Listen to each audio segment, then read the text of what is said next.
Bonjour, je suis Valérie Redon, coordinatrice du BTS Les métiers de l'élevage. Nos étudiants viennent ici pour travailler en élevage dans les exploitations agricoles ou être conseillers ou accompagnateurs de groupes d'agriculteurs ou d'individuels. La plupart du temps, ils poursuivent par une licence professionnelle ou même une école d'ingénieur ou une école de vétérinaire. Ce sont tous des métiers en tension, donc rejoignez le campus Mono.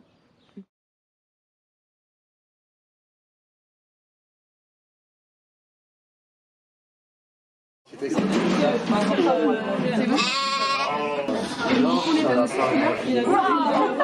Allez. On en profite pour s'assurer qu'il n'y a pas d'échauffement. Pour détecter une vache boiteuse, on va regarder trois choses. La première, c'est quoi? La ligne de dos.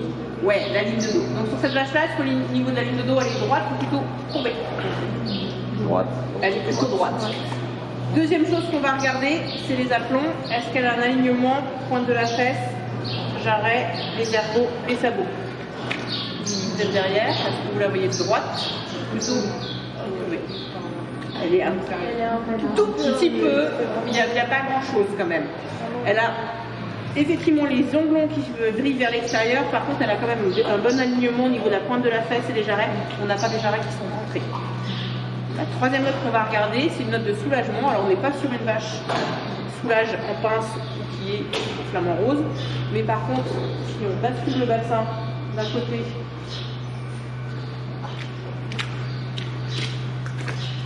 et de l'autre, on voit que de ce côté-ci, elle résiste.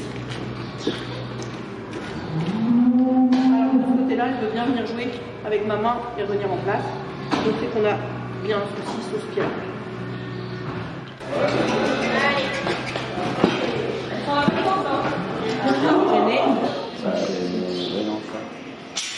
Alors, yes. Le premier point qui va toucher le sol, ça, c'est ce point-là. Et c'est ce point-là dont elle a besoin pour pouvoir marcher.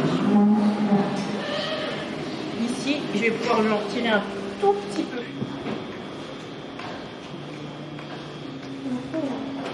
Ma hanche pour faire la forme d'un œuf.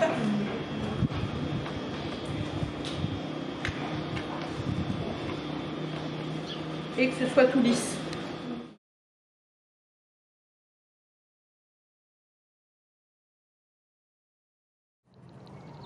Bonjour, donc je m'appelle Charlotte Buterlin, j'ai 22 ans et je suis en deuxième année de BTS Production Animale au lycée Théodore Monod. J'ai choisi après mon bac d'aller vers une école d'ingénieur, l'ESA, sur le campus de Saint-Quentin en Yvelines, que j'ai quitté au bout d'1 an et demi puisqu'il manquait, il manquait de la pratique et c'est ce que j'ai retrouvé en PA. Donc le BTS Production Animale, il est à la fois il y a des matières à la fois théoriques avec des maths, avec de la chimie et de la biologie en première année, et aussi appliquées au monde agricole avec de la zootechnie, plutôt en deuxième année, même s'il y en a en première année. Ce qui est hyper enrichissant avec le BTS Production Animale, c'est les stages. Donc par exemple, pendant les vacances, j'ai eu la chance de pouvoir m'occuper de l'atelier ovin. Donc il fallait surveiller les agnelages et les brebis qui allaient agneler.